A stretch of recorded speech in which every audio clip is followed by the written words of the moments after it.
अस्सलाम वालेकुम नाज़रीन, आप देख रहे हैं नुक्ता एतराज़। मैं हूं यशवीन जमाल। नाज़रीन, इस वक्त जब हम आपसे बात कर रहे हैं, चेयरमैन पाकिस्तान तहरीक इंसाफ इमरान खान इस वक्त रावलपिंडी में मौजूद हैं। उनका खिताब जारी है। कुछ गुफ्तगू उनके खिताब की कुछ हिस्सा जो है वो मैंने अभी सुना प्रोग्राम से पहले, और अभी तक उन्होंने वही रूटीन की मामूल की कुछ बातें की, लेकिन उसमें एक दो बातें जो बाइस हैरत मेरे लिए शायद नहीं होनी चाहिए, लेकिन कुछ हद तक थी, क्योंकि हमने ये देखा कि अभी रिसेंटली ही पाकिस्तान तहरीक इंसाफ के चेयरमैन इमरान खान साहब ने इस बात को डिनाई करने की कह लीजिए कोशिश की, या इस चीज़ को वो किया कि वो जो बयानिया है अमेरिका वाला, और अमेरिका के खिलाफ ने हमारे खिलाफ साजिश की और अमेरिका के साथ हमारा कोई ऐसा मामला है, उसको हमने देखा कि उन्होंने हाल ही में रिजेक्ट किया था। उन्होंने ये कहा कि हम अमेरिका के साथ अच्छे ताल्लुकात चाहते हैं, अमेरिका एक सुपर पावर है। लेकिन अभी इस वक्त जब वो बात कर रहे हैं, उन्होंने फिर से एक मरतबा बैरून मुल्क से होने वाली साजिश के हवाले से बात की है, फिर से अपने उसी बयानियों को दोहराया है। उन्होंने फिर से यही बात कही है कि साइफर वाला जो मामला है वो 100% दुरुस्त है और मेरी हुकूमत को एक इम्पोर्टेड साजिश के जरिए हटाया गया।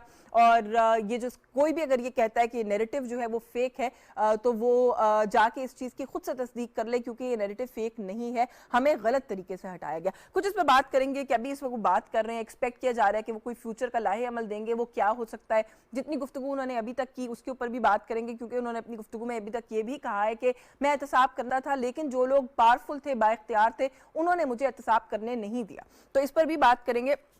And at the same time एक बहुत ही important visit prime minister Pakistan मियां मोहम्मद शहबाज शरीफ तुर्किया के का 2 रोज़ा दौरा उन्होंने मुकम्मल कर लिया है, और बहुत ही हमने देखा कि अच्छा मस्बत दौरा रहा पाकिस्तान की। अगर हम डिफेंस कोऑपरेशन की बात करें, तिजारत के हवाले से कोऑपरेशन की बात करें, तो बहुत ही अच्छी डेवलपमेंट्स भी हैं और बहुत ही एक अच्छा पॉजिटिव आउटलुक भी नजर आ रहा है। तो कुछ प्रोग्राम में इसके हवाले से भी बात करेंगे। हमारे साथ पाकिस्तान मुस्लिम लीग नवाज की नुमाइंदगी करेंगे सीनियर सियासतदान हैं सेंटर राना मकबूल अहमद ने हमें ज्वाइन किया। बहुत शुक्रिया सर आपका, आपके वक्त के लिए। पाकिस्तान पीपल्स पार्टी से कराची स्टूडियोज से करीम अहमद ख्वाजा साहब मौजूद है, बहुत शुक्रिया सर आपका भी, आपके वक्त के लिए। और सीनियर जर्नलिस्ट है रजा अहमद रूमी साहब ने हमें ज्वाइन किया, बहुत शुक्रिया रजा आपका भी आपके वक्त के लिए। मैं सेनेटर साहब आपसे अगर गुफ्तगू का आगाज कर लूं, राना सनाउल्लाह साहब ने जो है वो आज बात की मीडिया से, और ये जो जलसा है और पाकिस्तान तहरीक इंसाफ का प्रोटेस्ट है, इस पर बात करते हुए उन्होंने कहा कि मैं कोई बहुत ज्यादा अभी एग्जैजरेटेड फिगर दे दूं तो 10 से 15 हजार लोग जो है वो आज जमा हुए। अभी आपने जलसा आप भी देख रहे होंगे, टेलीविजन स्क्रीन पर चल रहा है इस वक्त। आप किस तरह से देख रहे हैं? आप समझते हैं कामयाब जलसा है, बहुत लोग आए? देखें जी, अगर 10-15 हज़ार हैं, उससे ज़्यादा भी हैं, बात तो ये थी कि खान साहब ने एक इम्पैक्ट पैदा करना था, और उन्होंने ये कहा था कि हमने इस्लामाबाद को सही मानों में सीज करना है, और उनको पता लग जाएगा कहाँ कहाँ से लोग आएंगे, and we will take over Islamabad. तो वो तो ना हो सका, और इस तरह के जलसे तो उन्होंने बहुत किए हैं, कतार अंदर कतार किए हैं। मेरा ज़ाती ख्याल ये है ये कि बेमानी सी एक्सरसाइज होकर रह गई है, जो इतनी दफ़ा की जाए और जो तकरीर बार बार वर्बैटिम उसी को दोहराया जाए, तो उसके असर भी कम हो जाता है।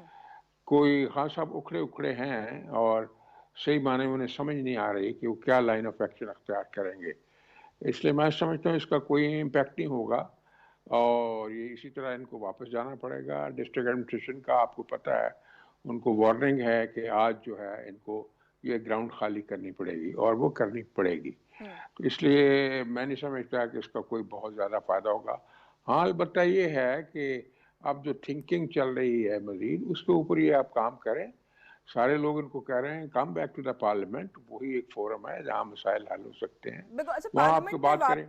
पार्लियामेंट में वापसी पर भी बात करते हैं, लेकिन आपने जो भी बात की ना, अग्रेसिव अप्रोच नहीं अडॉप्ट करे खान साहब, उसके हवाले से एक तज्जिया ये है इस बारे में, क्योंकि उनकी टांग का मसला है, वो जख्मी है, वो इंजर्ड है। आज उन्होंने अपनी तकरीर में भी कहा है कि मेरी टांग जो है उसको हील होने में मुकम्मल कम से कम 3 माह का वक्त दरकार है। उन्होंने कहा कि मैं आज भी बड़ी तकलीफ उठाकर यहाँ पर आया हूँ। तो आप समझते हैं वो भी एक फैक्टर है?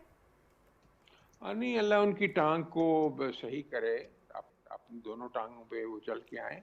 तो इस तरह का काम तो पहले भी हो रहा था जब वो बिल्कुल तंदुरुस्त थे, तो इसमें कोई कोई फैक्टर वीकनेस का नहीं है। बेसिकली उनका मिशन बहुत वीक है, और उनकी गुफ्तगू और उनकी डिक्शन जो है वो उनको मज़ीद कमज़ोर कर देती है। जिस तरह की अब्यूसिव लैंग्वेज इस्तेमाल करते हैं, ड्रॉक्टरी लैंग्वेज इस्तेमाल करते हैं, कभी इस तरह कोई इस लेवल का लीडर जो है प्रोवोकेटिव लैंग्वेज इस्तेमाल नहीं करता। मैं समझता हूँ सबसे बड़ा उनके ख़िलाफ़ जो जा रहा है फैक्टर, वो उनकी ज़ुबान और अल्फाज का इस्तेमाल है। और बाकी बातें जो हैं वो बेमानी हैं। आज कह देना, जैसे मैं भी सुन रहा था कि जी मेरे पास अख्तियार ही नहीं था, ये जो है नैब का ये कोई बात मानने वाली है। इसने कहा कि मैं सनाउल्लाह को पहले क्या कहा, कई मैं मूछों से पकड़ के जेल में बंद करूंगा। जेल में बंद किया ना, 6 महीने उसे पक्के फर्श पे लटाया और चीनी छोड़ी, कीड़ियां लगाई और उसको दवाई भी नहीं दी। तो ये क्या था, ये कौन कर रहा था? आइडेंटिकली मरियम नवाज का बिस्तर छीना, चारपाई जो दी, और वो भी किसी और उनको उसी ऐसी जगह पे रखा जो डेथ सेल था, वो किसने किया है? क्या कौन से लोग आके कर गए थे? मियां नवाज शरीफ के साथ जो सलूक किया गया है उसकी तस्दीक यूं भी होती है कि जब जनाब वाला ह्यूस्टन तशरीफ ले गए थे अमेरिका में, तो उन्होंने एक जलसे में क्या तकरीरें की थी कि मैं वापस जाके इनके बिस्तर खींच लूंगा, इनकी जो मैं एयर कंडीशनर खींच लूंगा, इनके रेफ्रिजरेटर खींच लूंगा। ये उनका एक माइंड सेट है जो एक नॉर्मल आदमी का और नॉर्मल पॉलिटिशियन का, स्टेट्समैन का माइंड सेट नहीं है। बिल्कुल ठीक है। वो अच्छा राना साहब, ये उन्होंने जो कहा तकरीर में एहतसाब के बारे में, उस पर तफसील से बात करेंगे। मैं रजा को गुफ्तगू में शामिल कर लूँ as a independent observer, as a journalist. अभी तक की जो एक्टिविटी है, जलसे के जो विजुअल्स रजा आपने देखे, इतना ही कुछ एक्सपेक्ट कर रहे थे? डू यू थिंक कि क्या बहुत बड़ा पावर शो पुल ऑफ करने में कामयाब हुई है पाकिस्तान तहरीक इंसाफ? और अभी तकरीर जारी है, इख्तितामी नुक्ता या नोट आपको क्या लगता है होगा जिससे आप समझते हैं कि पाकिस्तान तहरीक इंसाफ को कोई फेस सेविंग भी मिल जाएगी और जो उनका सपोर्टर है वो उसको भी कुछ राजी कर लेंगे, मुतमईन कर लेंगे? शुक्रिया यशवीन। देखिए, जहां तक तो पावर शो का ताल्लुक है, जलसा तो बड़ा है, जितने भी विजुअल्स अभी तक देखे हैं और जो लोग हैं वहां पे मौजूद, तो लोगों की तो अच्छी खासी तादाद वहां पर आई है। और खुसूसन खान साहब के जब वो हमला हुआ उनके ऊपर, उसके बाद से उनके लिए सिंपैथी तो बड़ी है। ये तो हम इससे जो है वो इस चीज को फरामोश नहीं कर सकते। और ये हकीकत है कि वो उनकी मकबूलियत में इजाफा भी हुआ है पिछले चंद महीनों में।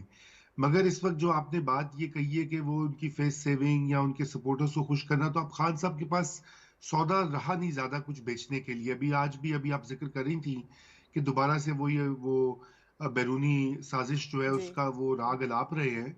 तो मुझे नहीं पता कि ये कब तक चलेगा। ये अपनी सपोर्ट बेस को खुश करने के लिए, उनको मुतहरिक करने के लिए तो ये ठीक है, वो लोग ये मानेंगे। लेकिन खुद खान साहब इसके ऊपर कई बार हट चुके हैं पीछे। आपने उसका जिक्र, इशारा भी दिया। फाइनेंशियल टाइम्स को इंटरव्यू देते हुए उन्होंने कहा कि वो इस चीज को भुलाकर आगे बढ़ना जी। चाहते हैं। यानी कि वो कुछ यू टर्न लेने की ख्वाहिश का उन्होंने इजहार किया। लेकिन आज लगता है कि वो उन्होंने कर दिया। फिर उन्होंने ये भी कह दिया कि एहतसाब जो है एस्टेब्लिशमेंट नहीं होने दे रही थी। जी अभी मैं ये भी देख रहा था, जी। जी लोग वहां बिल्कुल। से जी ट्वीट कर रहे हैं। तो वो दूसरे जो, यानी कि जितना उनका वो जो था ना, सारी तड़का जो उन्होंने लगाया हुआ है ना, एंटी अमेरिकनिज्म, इस्टेब्लिशमेंट मुखालिफ बयानियां, और ये अपने मुखालिफिन को करप्शन साबित करने का, वो जारी है उनका काम।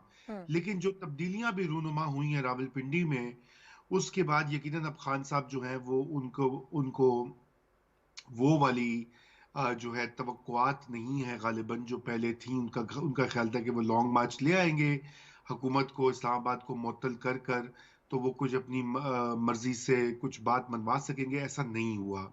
चुनाचे अब उनको खुद भी ये सोचना पड़ेगा कि किस बात के ऊपर उनको समझौता करना है। मैं राना साहब से मुत्तफिक हूं कि उनको पार्लियामेंट जाना चाहिए। यही सबसे बेहतर तरीका है, आईनी तरीका है, जमहूरी तरीका है।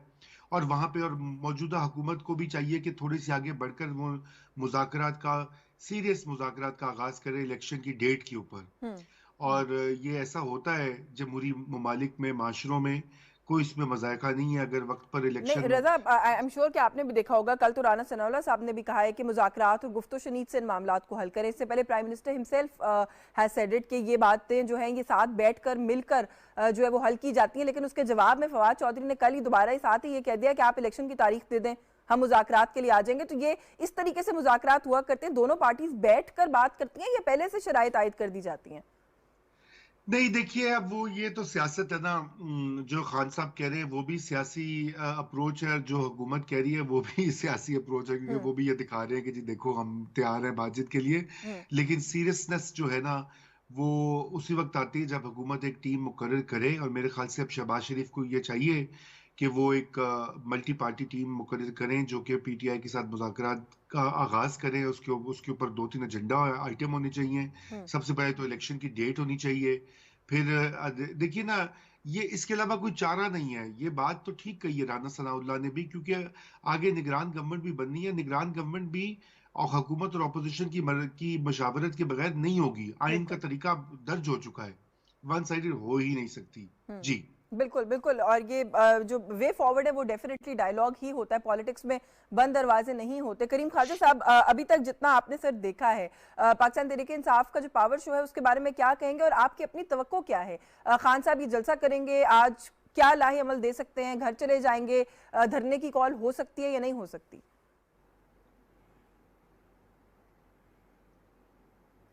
मेहरबानी यस्मीन। सबसे पहले तो खान साहब जो है वो डिस्पैरेटेड हैं, फ्रस्ट्रेटेड हैं और डिप्रेस्ड हैं। तो उसमें वो कुछ भी कर सकते हैं। अमेरिका से भी लड़ सकते हैं, रूस से भी लड़ सकते हैं, किसी से भी लड़ सकते हैं। तो उसकी माइंड सेटअप बड़ा जो है डिप्रेस्ड है आजकल। और खुसूसन जो इस्लामाबाद में और पिंडी में जो तब्दीलियाँ हुई हैं उसकी वजह से भी। अब जहाँ तक खान साहब को अगर मैं हिस्टोरिकली कंपेयर करूँ, उसका माइंडसेट इसी तरह है जिस तरह आखिरी दिनों में हिटलर का था या मसोलिनी का था। अब उनका भयानक जो भी हुआ वो खुदा करे इसका नहीं हो, उसकी 200 साल ज़िंदगी हो।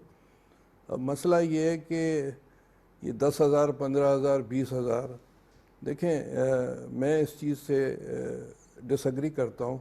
उसकी पॉपुलैरिटी है मगर वो सेंट्रल पंजाब में है, वो सिंध में, बलूचिस्तान में और केपी में, क्योंकि उनकी हुकूमत है। तो वो भी आप ये कह सकती हैं कि 45 और 55% का रेशो वहाँ दूसरी पार्टीज़ और इसकी पार्टी है। तो साउथ पंजाब में वो चीज़ें नहीं हैं जो कि कल और आज से जो तब्दीलियाँ आने शुरू हुई है इस्लामाबाद और पिंडी में, तो वो आप देखेंगे।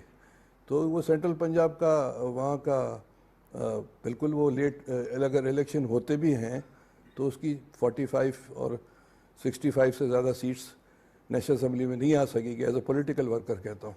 और मैं दोबारा कह रहा हूँ, हमारे एनालिस्ट को मैं बहुत सुनता रहता हूँ सोशल मीडिया पर और मैं बड़ा इंस्पायर हूँ रोमी साहब से। वो सेंट्रल पंजाब का लीडर है, वो पाकिस्तान का लीडर नहीं है। दूसरी बात है, सेंट्रल पंजाब में भी अपर मिडिल क्लास का लीडर है और वो पॉकेट्स। मैं आपको इंटरप्ट कर रही हूं वैसे करीम ख्वाजा साहब, लेकिन वो आपका ये गिला दूर करने के बारे में बात कर चुके हैं। खान साहब ने कहा है कि ये जरा सा मैं इस मूवमेंट को सेटल कर लूं तो फिर मैंने अगला निशाना जो है वो सिंध है, और जरदारी साहब का नाम लेके उन्होंने कहा कि मैं उनको नहीं छोड़ूंगा।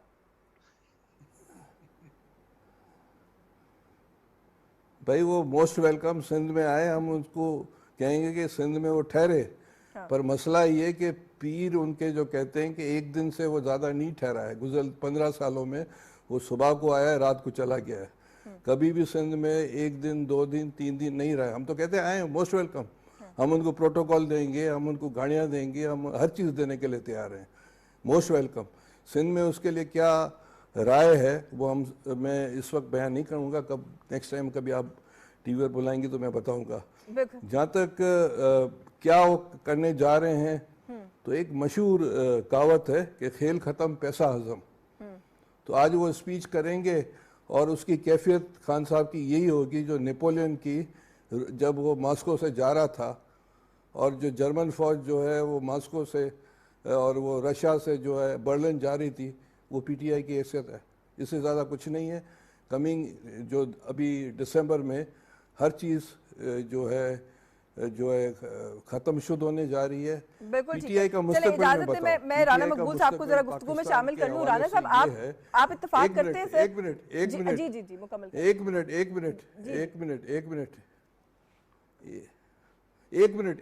जी प्लीज। एक मिनट।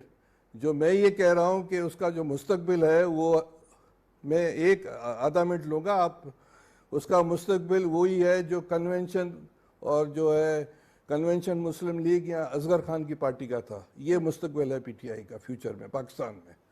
ये आप देखेंगे कमिंग 1 साल में। बिल्कुल ठीक है। अच्छा राना साहब, ये खेल खत्म है और पैसा अब हजम है कि नहीं है, क्योंकि एज ए पॉलिटिशियन आप इसको किस तरीके से देखते हैं? इतना हाइप क्रिएट किया, इतना ऊपर आसमान तक लेकर गए सारे अपने नैरेटिव को, यहाँ तक जैसे अभी आपने भी कहा कि हम इस्लामाबाद को बंद कर देंगे, जब तक तारीख नहीं मिलेगी ये नहीं हो जाएगा, वो नहीं हो जाएगा, हम वापस नहीं जाएंगे। अब वापस जाएंगे, आपने कहा कि इंतजामिया ने वक्त दिया हुआ और उस वक्त से पहले वापस जाना पड़ेगा। नहीं जाते तो क्या सूरत हाल होगी, इस पर कमेंट करें। और वापस जाएंगे तो एज ए पॉलिटिकल पार्टी किस चीज से फेस सेविंग लेकर जाएंगे आपके ख्याल में? देखो जी, फेस सेविंग जो है ना, वो उनको पता ही नहीं कि फेस सेविंग होती क्या है। He is a bull in china shop, I am sorry to say that. वो टकरो टकरी जैसे होता है ना बंदा, वो इस तरह अपनी एनर्जी भी लगा रहे हैं और अपनी पार्टी की एनर्जी भी लगा रहे हैं, और ऐसे लगता है जैसे कोई पर्पसलेस स्ट्रगल है और वो किसी व्यू पॉइंट पे खड़े नहीं होते, और इस तरह वो फ्लोट करते हैं, आज कुछ कह दिया कल कुछ कह दिया। जो बंदा इतना अनप्रेडिक्टेबल हो, वो आहिस्ता आहिस्ता उसकी साख पर गिरती जाती है, ये एक कुदरती चीज़ है। मैं ख्वाजा साहब से एग्री करता हूँ कि today partly that will be his Waterloo, जो उन्होंने जिक्र किया है नेपोलियन वाला जी। तो ये वाटरलू होगी, क्योंकि जो उन्होंने कहा था, जितने दावे किए थे और जितना हाइप को बढ़ाया था, उसका तो अशरे अशीर भी नजर नहीं आ रहा ना। इसलिए पॉलिटिकल पार्टी तो है, वो तो रहेगी, सरवाइव भी करेगी, लेकिन जो था कि मैं स्वीप कर दूंगा हर जगह पे और मैं ट्रैम्पल कर दूंगा हर एक को, मैं एक बड़ी रेवोल्यूशनरी फोर्स लेके आ रहा हूँ, वो गलत साबित हो रहा है। और रूमी साहब ने तो आखिर की बात कर दी ना, जो एक दाना और वफादार लोग करते हैं, कि अपना वक्त न ज़ाया करो, लोगों को भी परेशान न करो, खुद भी परेशान ना हो। ये कॉन्स्टिट्यूशन है, ये लॉ है, आप इसके साथ खेल नहीं सकते। आप पार्लियामेंट में आए, अपनी सारी बातें करें। नहीं, लेकिन जो बात आप कर रहे हैं ना सर, कॉन्ट्ररी टू दैट एक ओपिनियन इस वक्त एक ये है, जो अभी रजा रूमी ने भी बल्कि कहा प्रोग्राम में, एक तो ये कि आज का जलसा कहा जा रहा है कि बड़ा जलसा है पार शो बहुत बड़ा किया है पाकिस्तान तहरीक इंसाफ ने, और उसकी रीजन यही बताई जा रही है कि जो हमला उन पर हुआ उसकी वजह से हमदर्दी का जो एक फैक्टर है वो बड़ा है पीटीआई के लिए और इमरान खान के लिए, तो कहीं सपोर्ट में इजाफा तो नहीं हो रहा? देखें जी, इससे बड़े जलसे उन्होंने पहले किए हैं। बात यह है कि अगर लाइन सीधी ना हो और पॉलिटिक्स प्रिंसिपल्स के ऊपर ना की जाए, तो बड़ा जलसा या छोटा जलसा उसकी वक़्त वो नहीं रहती, उसकी स्ट्रेंथ डाइल्यूट हो जाती, जो कि हो जाएगी। अब जैसे आज रात, because he has to vacate the ground, अगर वो लोग घरों को चले जाते हैं और जाना पड़ेगा उनको, तो फिर क्या होगा उसका? फिर दोबारा जलसा रखेंगे। नहीं, लेकिन आप बार बार एम्फसाइज कर रहे हैं कि जाना पड़ेगा, नहीं जाते तो क्या होगा? वो जहां पर बैठे हैं वो पंजाब गवर्नमेंट की जुरिस्डिक्शन है, तो फेडरल का तो उसके अंदर वैसे भी जुरिस्डिक्शन ही नहीं बनता, तो अगर वो बैठ जाएं तो क्या होगा? नहीं, मेरी बात सुने कि क्या डिस्ट्रिक्ट एडमिनिस्ट्रेशन ने ऐसे ही उनको ये वार्निंग दे दी है?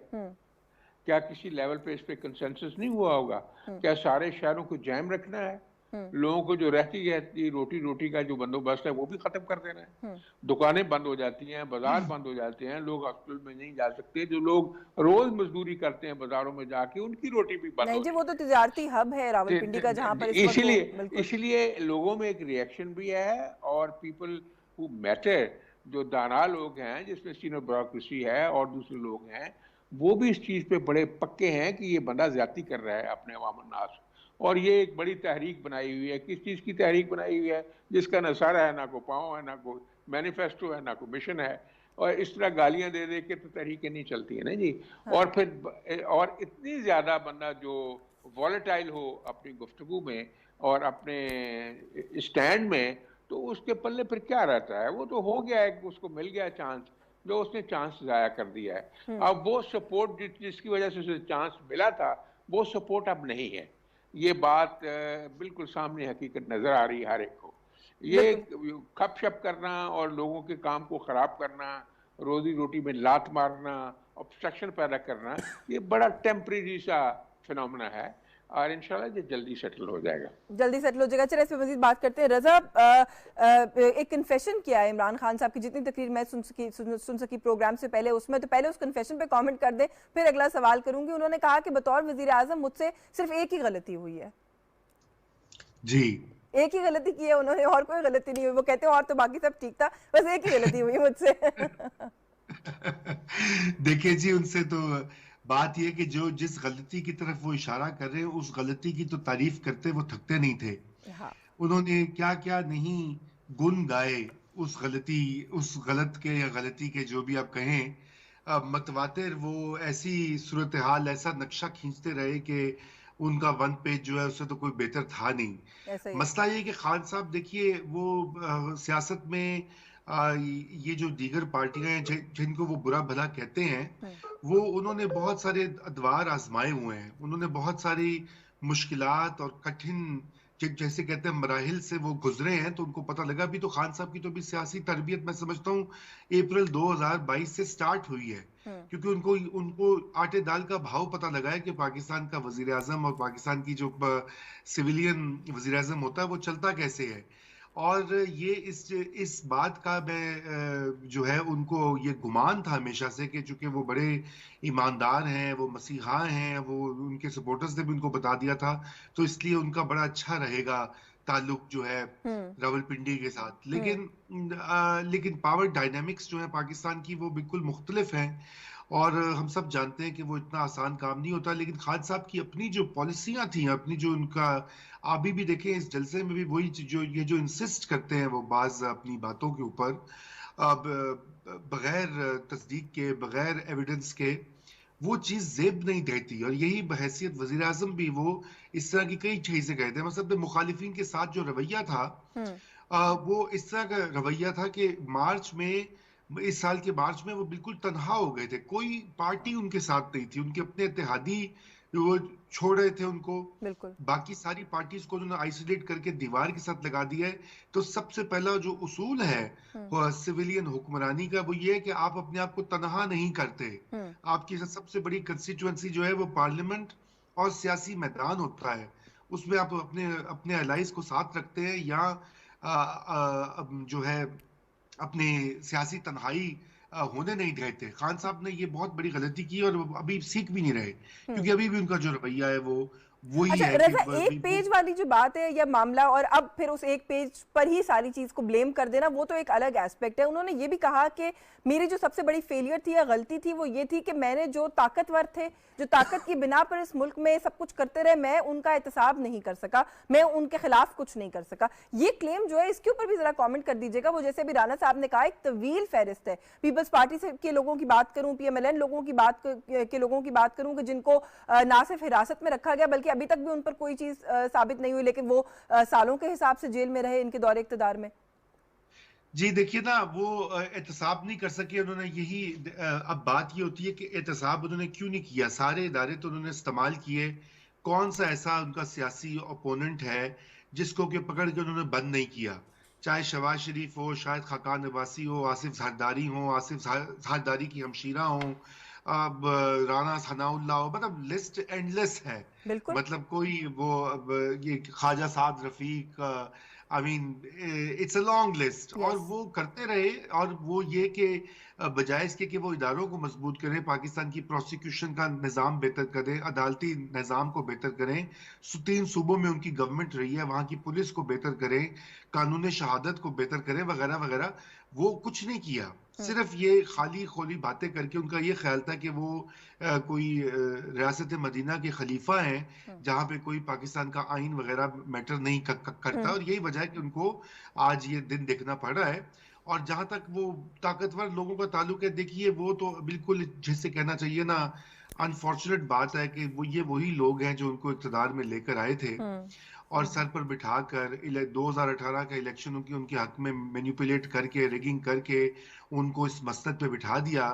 और वो ये उन्होंने भी नहीं ये सोचा कि भाई खान साहब और उनकी टीम की क्या अहलियत है, वो भी इनकी जो है ना करिश्माती शख्सियत के सहर में मुब्तला रहे। वो भी समझते हैं कि इनके पास 200 लोगों की टीम थी, और चूंकि ये इतने करिश्मेटिक हैं, ये बाहर से अरबों डॉलर ले आएंगे पाकिस्तान में और पाकिस्तान की मैशत संभल जाएगी। कुछ भी नहीं हुआ। वो टीम तो कितने दिनों में ढेर हो गई, मेरा ख्याल है वो अब history is proof enough to check that कि वो टीम टीम तो बिल्कुल दिनों के अंदर ढेर हो गई। करीम ख्वाजा साहब, यहाँ पर एक बात अभी हुई गुफ्तगू के दौरान के मुज़ाकरात सियासत में बंद दरवाजे नहीं होते, और अगर मुफाहिमत की बात करें, मुज़ाकरात की बात करें, पाकिस्तान पीपल्स पार्टी हमने हमेशा देखा कि वो एक लीड में होती है इन चीज़ों को लेकर। इमरान खान साहब के साथ भी ऐसी कोई सूरत आप समझते हैं कि मुमकिन है? क्योंकि जैसे मैंने पहले कहा कि वो तो मुसलसल ये कह रहे हैं कि पहले आप तारीख दे दें इंतखाबात की, फिर मुज़ाकरात हो सकते हैं। अभी वो वैसे खिताब कर रहे थे, कोई नई लाइन ना ले लें तो आई डोंट नो, लेकिन अभी तक उनका स्टांस यही था।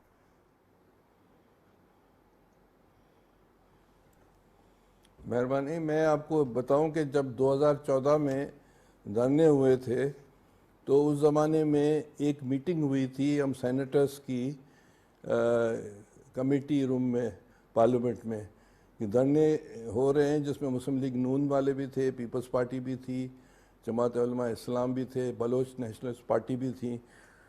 इत्फाक से मैं भी उसमें बैठा था एज ए सेनेटर। तो उस मीटिंग में मैं ये बात डिस्क्लोज़ कर रहा हूँ, कोई ऐसी सीक्रेट बात नहीं है। तो मेरा टर्न आया तो मैंने उठकर, जो हमारे सीनियर थे, राजा साहब मुस्लिम लीग नून के, एतजाज़ साहब, रज़ा रब्बानी साहब और दीगर बलोच नेशनलिस्ट या दूसरे जो दोस्त थे, तो मैंने कहा कि मैं एक सियासी वर्कर की हैसियत से मैं ये कहूँगा कि आप लोग इमरान खान से मिलें और उनको समझाएं कि जो है ये डेमोक्रेसी डीरेल हो जाएगी। तो बहरहाल मैंने ये बात की। नेक्स्ट डे पर मैं किसी ऑफिस में गया, हमारे पार्टी के दोस्त वहाँ मुस्लिम लीग नून के भी बैठे थे, पीपी के भी लोग बैठे थे। तो उन लोगों ने मुझे कहा कि देखिए करीम ख्वाजा, कल आपने कहा हमने जवाब नहीं दिया, मगर आज हम आपको जवाब दे रहे हैं कि जो पार्टीज़ ने कोशिश की कि इमरान खान से मिलें, उसको समझाएं मुश्तरका तौर पर। बड़े जो हमारे जो लोग गए थे मिलने, इमरान खान ने उनको नहीं शेकन किया, नहीं मिला, नहीं बात की।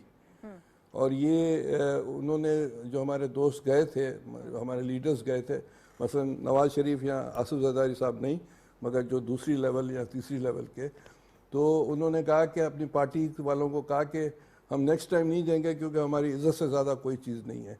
तो इस शख्स को नहीं हाथ मिलाने आता है, नहीं बात करने आता है, एरोगेंट है, और उस एरोगेंट आदमी से हम तो बात करने के लिए तैयार हैं, मगर उसके जहन में है कि ये चोर हैं, ये डाकू हैं, उससे किस तरह बात होगी। तो मेरे ख्याल से उसकी जो तरबियत जिन लोगों ने की है, वो उनके जहनों में जो चीज़ बिठाई है, अभी हालात तब्दील हो रहे हैं तो उसको समझ में आएगा। मगर एक बात मैं और भी बताऊँ, बीइंग ए साइकेट्रिस्ट, इंसान की जो शख्सियत बनती है वो 30 साल तक बनती है। मैं साइकेट्रिस्ट हूँ, उस हिसाब से कह रहा हूँ। जो इंसान की शख्सियत बन जाती है, जिसकी शख्सियत इस तरह बनी, अब वो 70 साल का है, वो इसमें तब्दीली क्या आएगी। मगर बैकैफ बातचीत होनी चाहिए, और दुनिया में हर जगह बातचीत हुई है। We are open to it. Zardari साहब ने तो जो सियासत की है बेनज़ीर की शहादत के बाद, वो निगोसिएशन से की है। हम तो चाहते हो, मगर ये शख्स तैयार नहीं है किसी भी सूरत में। पर बहरहाल होनी चाहिए बातचीत होनी चाहिए, बिल्कुल। बातचीत के बगैर तो कोई वो नहीं है, चारा नहीं है। राना मकबूल साहब, वो गिला भी कर रहे हैं। आज हमने थोड़ी सी बात तो की है बैरूनी मुल्क साजिश और जो एक नैरेटिव उन्होंने बिल्ड किया था, फिर उसे बैक ट्रैक किया। वो ये कहते हैं कि मैंने क्या जुर्म किया था कि मेरी हुकूमत को इस तरीके से गिराया गया, और चाहे कितना भी खान साहब को ये बात कह दी गई है पिछले कुछ अरसे में कि एक आईनी तरीकेकार से उनकी हुकूमत को भेजा गया, वो ये बात मानने को तैयार नहीं है। वो अभी भी कोई जुर्म तलाश कर रहे हैं। देखिए, अभी बात की है ख्वाजा साहब ने, बड़ी सही बात है। उनका सबसे बड़ा ऑफेंस जो किया है वो उनकी एरोगेंस है। आप अपने कुलीग्स के साथ या किसी के साथ भी बदतमीजी नहीं कर सकते, और जो ज़बान वो इस्तेमाल करते हैं, क्या कोई उनको देखने के लिए तैयार हो जाएगा। और जिस तरह का वो तानो तशनी करते हैं, अब जब जैसे खान साहब कह रहे थे कि उसने हाथ तक नहीं मिलाया, तो ऐसे आदमी के साथ क्या कम्युनिकेशन और क्या गुफ्तगू हो सकती है। बाकी अपना पर्सनल कंडक्ट और साइकी की उसकी जो पेचीदगियाँ हैं वो तो अलग हैं, लेकिन जो बंदा अच्छा जिसकी तरबियत ठीक हो, और वो तो अच्छी बात ही करेगा। दुनिया की सबसे बड़ी हस्ती ने कहा कि सबसे अच्छा आदमी जिसके अखलाक अच्छे हों। इसका मतलब सबसे बुरा आदमी वो है जिसके अखलाक बुरे हों। तो इसलिए ये सबसे बड़ा फैक्टर जो उनके छोटी पार्टियों के एलाइज थे, उनको भी यही मसला रहा कि ये तमीज़ से बात नहीं करनी है, किसी की इज्जत नहीं करनी है, अपने आप को कोई सुपरमैन समझना है। ये सारे मिसाइल हुए, और फिर इंतकाम और ज्यादती और वेंजेंस और पता नहीं क्या क्या। कोई सेंसिबल स्टेट्समैन जो अमेरिका में जाके ये बात करेगा कि मैं वापस जाके अपने मुखालफों के बिस्तर छीन लूंगा, उनके मैं फ्रिज निकाल दूंगा, उनके मैं एसी छीन लूंगा, ये कभी कोई सेंसिबल पॉलिटिक्स के में राणा जो साहब बंदा है वो सेंसिबल बात करता पॉलिटिक्स है? की जो बात कर रहे हैं, मुझे इस वक्त तक जो बताया जा रहा है, क्योंकि सिंस आई एम लाइव मैं खुद नहीं सुन पा रही हूँ, कि इमरान खान साहब ने 2 अहम ऐलानात कर दिए हैं। एक तो उन्होंने ये कहा है कि इस्लामाबाद ना जाने का फैसला किया गया है, वो आज यहीं से जलसा करेंगे और उसके बाद की बात खत्म हो जाएगी। लेकिन जो इंपॉर्टेंट बात है वो ये है कि वो कह रहे हैं कि वो पंजाब और खैबर पख्तूनख्वा असेंबलियों से को तहलील कर रहे हैं, उनसे निकलने का फैसला किया है उन्होंने। बड़ी अच्छी बात है ये तो, अगर कर लें तो ये तो सारे उनको कहते थे कर लें भाई, करें। नहीं तो इससे देख मुल्क लेंगे, में सर एक देख पॉलिटिकल अनरेस्ट क्रिएट नहीं होगा, जो हम मुसलसल एक बात करें कि इस वक्त मईशत को नहीं, संभालने की जरूरत है। मुझे उनके कहने पे यकीन नहीं आ रहा। जब बात होगी तो फिर पता चलेगा। ये जब बात होगी तो तो पता चलेगा। ठीक है, हाँ जी, ठीक है। मुझे नहीं यकीन आ रहा इस बात पे। हाँ जी, हाँ जी, पता नहीं किस तरंग में उन्होंने इस वक्त कह दिया है, और इस वक्त बहुत सारी बातें कर जाते हैं जब रात ढल रही होती है, तो इसलिए कोई पता अच्छा, नहीं। लफ्ज तहलील का इस्तेमाल नहीं कर रहे, ना रिपोर्ट हो रहा है, लफ्ज इस्तेमाल किया जा रहा है कि हम इन असेंबली से रिजाइन करेंगे, मुस्ताफी होंगे। हाँ तो चलो ये भी देख लें, मुस्ताफी आगे नेशनल असेंबली से मुस्ताफी हो गए, बहुत कुछ उन्होंने हासिल कर लिया है, अब प्रोविंशियल असेंबली से भी मुस्ताफी हो लें, वहां से क्योंकि वहां भी चलिए इजाजत है, मैं रजा से इस पे कमेंट ले रही हूँ। रजा कॉन्स्टेंटली मुस्कुरा भी रहे हैं। रजा, ये तहलील नहीं कर रहे, रिजाइन कर रहे हैं, ये इसके अंदर भी वो जो राणा साहब ने बात की है कि यकीन नहीं आ रहा अभी जब तक हो नहीं जाएगा, इसके अंदर भी उन्होंने कोई गुंजाइश छोड़ी है? जी जी बिल्कुल गुंजाइश छोड़ी है। देखिए ये जो कौमी असेंबली से भी तो इस्तीफे दे दिए उन्होंने ना, अब कुछ लोगों ने दिए हैं, कुछ ने नहीं दिए, फिर जाके बाई इलेक्शन में भी खड़े हो जाते हैं, तो कंफ्यूजन का है। ये सिर्फ प्रेशर टैक्टिक है यार, ये वाला भी। खैबर पख्तूनख्वा और पंजाब हुकूमत जो है, मैं तो ये नहीं समझता कि चौधरी परवेज इलाही खान साहब के इशारे के ऊपर असेंबली को तहलील कर देंगे। ऐसा हो ही नहीं सकता। बड़ी मुश्किलों से चौधरी साहब को इक़्तिदार मिला है, इतने जतन करने के बाद, तो वो कैसे ये सोने की चिड़िया जो है वो सोने की मुर्गी अपने हाथ से निकालेंगे? उन्होंने तो अभी पूरे अगले 8-10 महीने जिस तरह से आजकल वो पैसे बांट रहे हैं अपने पूरे पंजाब में अपने इलेक्शन और सियासी करियर के लिए, तो मेरा नहीं ख्याल कि वो खान साहब के कहने पे इक़्तिदार छोड़ देंगे। चौधरी परवेज इलाही को अगर पीटीआई निकलती है तो चौधरी परवेज इलाही जाके नून लीग से इत्तेहाद कर लेंगे। देखिए ना, वो तो खान साहब से पुराने खिलाड़ी हैं। और रही बात खैबर पख्तूनख्वा की, तो मेरा नहीं ख्याल कि खान साहब और उनकी जो पार्टी है उनको एडवाइस करेंगी, क्योंकि अभी तो खैबर पख्तूनख्वा भी एक सोने की जो है वो सोने के अंडे ठहरने वाली मुर्गी है, जिसका हेलीकॉप्टर भी इस्तेमाल होता है एक टैक्सी सर्विस की तरह, जिसके पुलिस जो है वो आ जाती है उनके तहफ़्फ़ुज़ के लिए, और हर तरह के वहाँ से के जो सरकारी वसाइल हैं वो इस्तेमाल किए जा रहे हैं पिछले 7-8 महीने से। सब कुछ मीडिया में रिपोर्ट हो रहा है हमारे सामने, कोई ढकी छुपी बात नहीं है। और अफसोस की बात है कि उसके ऊपर कुछ भी ना कोई कार्रवाई होती है, ना कोई अकाउंटेबिलिटी होती है। और ये अकाउंटेबिलिटी का जो पार्टी जो अकाउंटेबिलिटी की सबसे ज्यादा बात करती है, सबसे ज्यादा वायलेशंस सरकारी वसाइल की इनके दौर में हो रही हैं। तो मेरा नहीं ख्याल कि ये एक प्रेशर टैक्टिक है कि अगर आपने इलेक्शन की वो बात ना की, और देखिए ना अब नए आर्मी चीफ आए हैं, वो अभी मतलब तकरीरी हो गई है, अभी वो चार्ज संभालेंगे, और यकीनन ये वो पहले से ही वो हिंट्स दे रहे हैं कि जी मैं अभी तो मैं थोड़ा हट रहा हूँ पीछे, मैं इस्लामाबाद नहीं जा रहा, मैं तंग नहीं करता, लेकिन मैं अपना दबाव बढ़ाऊंगा जब तक आप मेरी बात नहीं सुनेंगे। यही तो वो चाह रहे थे कब से। जनरल बाजवा को वो क्या कहते रहे हैं पिछले 6-7 महीने में कि इनका साथ छोड़कर मेरे साथ आओ, वो हक और बातिल की जंग में बातिल को छोड़ो और मैं हक पर हूँ, और लोगों को वो कहते रहे कि आप शिरक ना करें। कमाल की वैसे ये मैं तो कभी जिंदगी में ऐसी बातें नहीं सुनी, बहरहाल सुन रहे हैं, आप क्या करें, ये हकीकत है। always a first time, Raza, it's okay. I think वो हमारी भी, हम सब भी जो है वो under train, we're getting trained कि हम इस तरह की चीज़ों से used to हों। लेकिन लाइक आप दोनों ने कहा, वही बात है कि खान साहब का जो तर्ज सियासत है उसको हम समझने लग गए हैं शायद, कि कोई टाइमलाइन नहीं दी है, कोई डेट नहीं दी है कि कब इस्तीफा होगा, कैसे इस्तीफा होगा, उसका प्रोसीजर क्या है। लेकिन ये कहा है कि जो चारों सूबाई असेंबलियाँ हैं उनसे पाकिस्तान तहरीक इंसाफ जो है वो उनके जो लोग हैं वो मुस्ताफ़ी हो जाएंगे। करीम ख्वाजा साहब सर क्या कहेंगे, ये जो नई डेवलपमेंट अभी आपके सामने मैंने रखी है, हमारे बाकी दोनों मेहमानों का ये ख्याल है कि ये इसके अंदर कोई इतना खास मामला नहीं है, सिर्फ प्रेशर टैक्टिक है?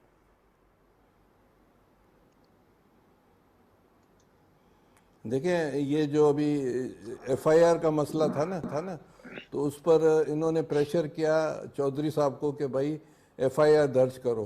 तो चौधरी साहब ने कहा कि भाई आपके जो भी लीडर हैं वो एसएचओ का नाम दें, मैं वो एसएचओ रखता हूँ और वो जो एफआईआर दर्ज होगी, जो खान साहब को गोली वाला मसला है। तो उन्होंने नाम नहीं दिया। फिर उन्होंने कहा कि मैं असेंबली तोड़ना चाहता हूँ, चौधरी साहब को खान साहब ने कहा। तो चौधरी साहब ने कहा कि देखें, मैं पहले रिज़ाइन करूंगा, फिर आपको अगर तोड़ना हो तो तोड़ दे। अभी तो आसिफ जरदारी साहब लाहौर पहुंच गए हैं और मेरे ख्याल से पंजाब में कुछ भी नहीं होगा। ये होगा कि पंजाब में हो सकता है कि अलाइड हुकूमत आ जाए, जिस तरह इस्लामाबाद में है।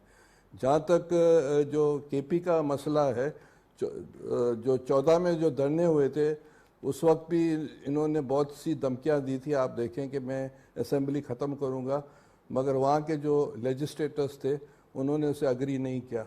अभी भी इसी तरह ही होगा। और जहाँ तक बलूचिस्तान में उसकी इनसिग्निफिकेंट हैसियत है, यहाँ सिंध में भी रहे नहीं रहे, तनख्वाह तो मिलती रहेगी इन लोगों को।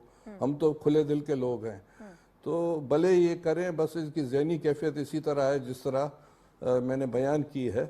तो अब उसकी जिस तरह बच्चे जिद करते करने दें जिद, चीजें चलती रहेंगी अगस्त तक, उसके बाद इलेक्शन होंगे। लेकिन आपको लगता है कि सिचुएशन फॉर नाउ डिफ्यूज हो गई है कम से कम, क्योंकि ये तो उन्होंने वाज़ेह ऐलान कर दिया है कि कोई धरना नहीं हो रहा, इस्लामाबाद की तरफ मार्च नहीं हो रहा, कुछ भी नहीं हो रहा, जलसा था, अभी जलसा खत्म हो जाएगा। फिजल आउट हो गई है, फिजल आउट हो गई है। मैंने जो जुमला कहा था, खेल खत्म पैसा हजम। तो हो गया खेल हजम पैसा हजम, आप कह रहे हो गया। अच्छा राना साहब, वैसे अगर ये कोई असेंबली तहलील करने की तरफ भी मामला अगर मिसाल के तौर पे वो लेके जाने की कोशिश करते हैं, तो correct me if I am wrong, और हमारे व्यूअर्स के लिए भी, कि उसका प्रोसीजर तो सर कुछ फर्क नहीं है कि जो चीफ मिनिस्टर्स हैं उनको गवर्नर्स को एडवाइस भेजना होती है कि असेंबली डिसॉल्व करनी है? ये इतना सादा मामला नहीं है शायद जितना वो समझ रहे हैं। डिसोल्यूशन की पास तो चीफ मिनिस्टर के पास है, लेकिन बात यह है कि जैसे खालिद साहब ने भी बड़ा अच्छा तज्जिया किया है पंजाब की असेंबली का, वो नहीं इसको डिसॉल्व इस तरह होने देंगे और ना उन्होंने करनी है। मैं अभी भी इसको सिर्फ धमकी समझ रहा हूँ, इसमें कोई सब्सटेंस नहीं है। अभी 2-4 दिन आप ठहर तो जाएं, देख तो लेना जो इनकी मौजें लगी हुई हैं पंजाब में और केपीके में, वो कैसे इतने अपने मफादात को तर्क कर देंगे और जो हवा में उड़ते फिरते हैं वो कैसे होगा फिर। मैं नहीं समझता ये कोई उन्होंने बात ऐसी की जिस पे वो अमल करेंगे। वो जो रजा ने भी एक और बड़ा पर्टिनेंट पॉइंट उठाया है कि परवेज इलाही साहब से भी ये तवक्को खान साहब को नहीं रखनी चाहिए कि वो कोई इक़्तिदार से अलहदगी के लिए मान जाएंगे। इस बात में कोई सब्सटेंस नहीं है। लेट्स सी, वेट एंड सी। वैसे मैं नहीं समझता ये ऐसे होगा। अच्छा सर, ये क्योंकि लास्ट राउंड ऑफ क्वेश्चन है, तो मैं थोड़ा सा चाह रही हूँ कि हम तुर्की के दौरे पर भी आप लोगों की राय लें, कमेंट लें, क्योंकि एक बहुत ही अच्छा कामयाब मस्बत दौरा प्राइम मिनिस्टर जो है वो मुकम्मल करके वापसी के रास्ते पर हैं। और PNS खैबर उसका वहाँ पर हमने देखा कि इफ्तिताह हुआ, इनॉग्रेशन हुआ। और अगर हम डिफेंस की बात करें तो ये एक राय दुनिया में रखी जाती है कि तुर्की ने बहुत तेजी से इस शोबे में तरक्की की है और पाकिस्तान के लिए आप समझते हैं कि ये अच्छा एक एवेन्यू है डिफेंस स्ट्रेटेजिक पार्टनरशिप की अगर हम बात करें तुर्की के साथ, तो और ये दौरा जो है उसके लिए एक अच्छा किरदार अदा करेगा? राना साहब आप ही कमेंट कर दें सर। जी। देखिए जी, टर्किश नेवी जो है ना, ये सेंचुरी से इस्टेब्लिश है, क्योंकि उसकी जो पॉलिटिकल और उसकी एक तरह से सिचुएशन ऐसी है, महल वकू ऐसा है टर्की का, और इंटरनेशनल मिलिट्री वेंचर्स में टर्की ने हमेशा रोल प्ले किया है। ये बड़ा अच्छा हुआ जो आपस में ये कोऑपरेशन है, और जो नया फ्रीगेट आ रहा है जो शामिल हो रहा है पाकिस्तान की नेवी में, उससे एक स्ट्रेटेजिक और मिलिट्री स्ट्रेंथ बढ़ती है।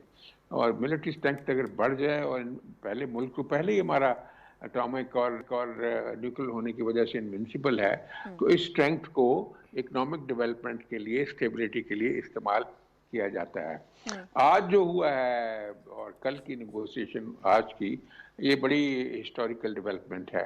प्राइम मिनिस्टर ने बहुत ज़्यादा एम्फेसिस दिया है कि जी आप हमारे साथ कोऑपरेट करें, हमारा मुल्क जो है अब उसमें कंड्यूसिव क्लाइमेट फॉर इन्वेस्टमेंट पैदा हो रहा है। हमारी आपस में जो ट्रेड बहुत कम है, को $1.5 अरब की है, मैं चाहता हूँ कि विद इन 3 years कम से कम $5 बिलियन हो जाए। तो इस प्लान को डिस्कस किया गया है, उन्होंने इंडस्ट्रियलिस्ट से भी कम्युनिकेशन की है, और एक कॉन्फ्रेंस भी यहाँ हो रही है पाकिस्तान में शॉर्टली, जो पाकिस्तान ही उसको होस्ट करेगा, और वहाँ के जो हैं इंडस्ट्रियलिस्ट और इन्वेस्टर्स वो यहाँ आएंगे और उनको बताया जाएगा कि आपने कहाँ कहाँ इन्वेस्ट करना है।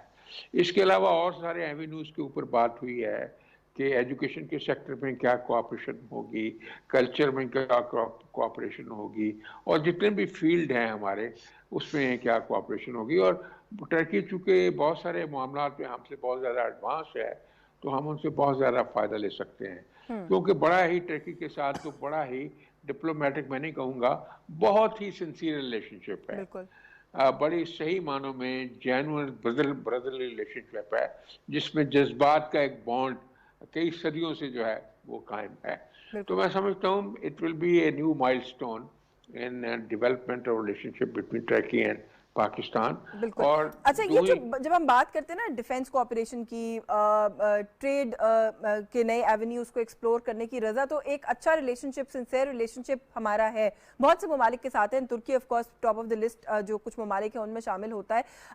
जो बिजनेस कम्युनिटी के साथ बड़ी ही अग्रेसिव सेशंस और मीटिंग्स की हैं प्राइम मिनिस्टर ने अपने दौरे के दौरान, और जो वहाँ से चीज़ें रिपोर्ट हुई हैं उसमें बहुत ही अनफॉर्चुनेट कुछ शिकायत हैं टर्किश बिजनेस कम्युनिटी की जो हमारे सामने आई हैं, जिसमें उन्होंने कहा कि ease of doing business Pakistan के अंदर बहुत सारी चीज़ें ऐसी हैं, फाइनेंशियल मैटर्स ऐसे हैं जिनको जो बहुत कॉम्प्लिकेटेड हैं। फिर ईज ऑफ एक्वायरिंग वीज़ा, वो एक बहुत बड़ी शिकायत हमने देखा कि इस पूरी चीज़ के अंदर सामने आई है। तो इन कुछ चीज़ों को हमें एड्रेस करने की किस तरह से ज़रूरत है, क्योंकि जब हम बात करते हैं इंटरनेशनल ट्रेड के फ़रोग की, हम बात करते हैं डिफेंस कोऑपरेशन की, इन मामलात में आसानी पैदा नहीं करेंगे तो कैसे बात बनेगी? जी यशविन, बिल्कुल आप सही कह रही हैं, मैं आपसे इत्तेफाक करता हूं। और अगर आप देखें कि माजी में जो अभी माजी करीब में टर्किश फर्म्स के साथ कई तनाज़ात खड़े हुए, और वो जिसके ऊपर अभी मेरे ख्याल से शहबाज शरीफ की जब इक़्तिदार संभालते ही सबसे बड़ी प्रायोरिटी ये थी कि वो चीन के और तुर्की के जो बिजनेसमैन हैं, जो उनकी कंपनीज हैं जो पाकिस्तान में सरमायाकारी करी थी या मुख्तलिफ कॉन्ट्रैक्ट्स उन्होंने साइन किए हुए थे, उनके साथ वो ताल्लुकात को बेहतर करें, क्योंकि ये एक बहुत बड़ी सेटबैक था। आप देख लीजिए कि अगर शहबाज शरीफ साहब जब चीफ मिनिस्टर थे पंजाब में, तो उन्होंने टर्किश कंपनीज को इन्वॉल्व भी किया। एक बहुत बड़ा मंसूबा लाहौर की जो मतलब सॉलिड वेस्ट डिस्पोजल जो है वो, उसके लिए एक टर्किश फर्म को वो ठेका दिया गया था। और उसके अलावा भी बहुत सारे और मामलात और बहुत सारे और सेक्टर्स में टर्की जो है वो कोऑपरेट कर रहा था। और ये जो पिछले जो सेटबैक्स हुए हैं उसकी वजह से टर्किश बिजनेसमैन 10 बार सोचेंगे यहाँ आने के लिए। और यही वजह है कि मैं वही अर्ज कर रहा था कि हमें पॉलिसी कंटिन्यूटी चाहिए होती है, क्योंकि हमें कोई ना कोई ऐसा तरीका चाहिए कि जहाँ पे हमारी जो बुनियादी पॉलिसियाँ हैं उनके ऊपर सारी पार्टीज का इत्तेफाक हो। ये ना हो कि पीटीआई जो है वो कल को पावर में आए तो जो अभी फैसले किए जा रहे हैं उनको ख़त्म कर दे, या जब दूसरी जमात नून लीग या पीपल्स पार्टी पावर में आए तो वो पीटीआई के किए गए फैसले ख़त्म कर दें। हमें ये खिलवाड़ नहीं करना चाहिए। सीपेक का नुकसान इसी वजह से हुआ है। और सीपेक में भी मेरी तो ये ज़ाती इत्तला है कि जब शहबाज शरीफ साहब इख्तियार में आए तो उन्होंने चाइनीज़ कंपनीज और बिजनेसमैन उन सबको बुलाया और एक तकरीबन कोई आधा दिन गुजारा, उनके गिले शिकवे सख्त किस्म के होने, और वो इंतहाई परेशान थे, क्योंकि आपको याद है कि इमरान खान साहब के दौर में जो कॉमर्स मिनिस्टर थे दाऊद साहब और मुराद सईद कम्युनिकेशंस मिनिस्टर थे, उन्होंने तो सीपैक के ऊपर भी करप्शन के, वो जो उनकी आदत होती है ना हर मुखालिफ को हर चीज के ऊपर करप्शन वो डाल देते हैं, वो वहां पे चीनियों के में भी शुरू हो गए। तो अब आपको पता है कि चाइनीज तो इस तरह की बातें, चाइनीज इनकी तरह थोड़ी है पीपीपी और नून लीग की तरह के सुन के तो जलसा कर देंगे। जवाब भी उन्होंने तो फिर धमकाया, फिर जनरल बाजवा साहब को जाना पड़ा बीजिंग। ये सूरत हाल हो गई थी पाकिस्तान में। और ये उस वक्त हाल है जब हम हर वक्त कहते थकते नहीं कि यहाँ पे सरमायाकारी आए, खुशहाली हो, जीडीपी के ग्रोथ बढ़े। वो कैसे होगा जब आप फॉरेन इन्वेस्टर्स और फॉरेन कंपनीज के साथ जो कॉन्ट्रैक्ट्स हैं उनको इन्फोर्स नहीं करते, और हर बात के ऊपर, और इसमें हमारी कोर्ट्स भी बदकिस्मती से घुस जाती हैं बीच में। उनका कोई काम नहीं है इनके इस तरह के जो ठेके होते हैं, इस तरह के जो कॉन्ट्रैक्ट्स होते हैं उनके अंदर वो इंटरवीन करें। रेकोटेक का मामला देख लिया, उसकी तबाही सुप्रीम कोर्ट ने स्टार्ट की थी ये पीपीपी के दौर में। और मतलब ये हमें कुछ रूल्स बनाने होंगे। वही बात है कि पार्लियामेंट को सब कुछ ये करना है। यशवीन, और पार्लियामेंट सबसे कमजोर है आज। इमरान खान बड़े पॉपुलर हो गए हैं, 100 बिस्मिल्लाह, शहबाज शरीफ के पास पावर है 100, लेकिन जो पार्लियामेंट है और नए आर्मी चीफ आ गए हैं जो कि जाहिर बात है वो भी बहुत पावरफुल होंगे। जो पार्लियामेंट है वो बिल्कुल इस वक्त अपने वीकेस्ट पॉइंट पर है पाकिस्तान की हालिया तारीख में।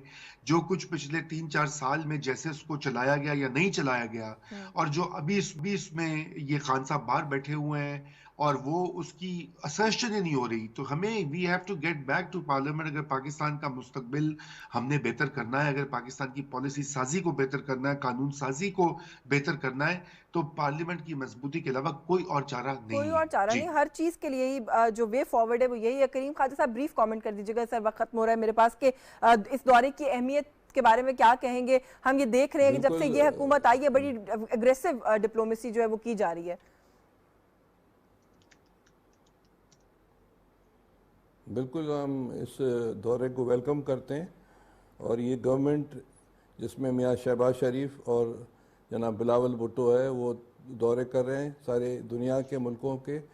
इमरान खान ने 4 साल में पाकिस्तान को आइसोलेट किया था, जो कि ये गवर्नमेंट उनको ख़त्म करने की कोशिश कर रहे हैं। हमारी तिजारत टर्की से क्या 190 मुल्कों से होनी चाहिए, हमारे हमसायों से भी होनी चाहिए, तब जाकर पाकिस्तान बढ़ेगा। और बिल्कुल पार्लियामेंट को ही फैसला करना है, किसी और इदारे को फैसला नहीं करना है, किसी और इदारे का कोई राइट भी नहीं बनता है। Parliament has to decide everything, each and everything. हम इसको बिल्कुल मानते हैं, लेटर एंड स्पिरिट में मानते हैं। पाकिस्तान का वे फॉरवर्ड पार्लियामेंट ही है, कोई और इदारा नहीं।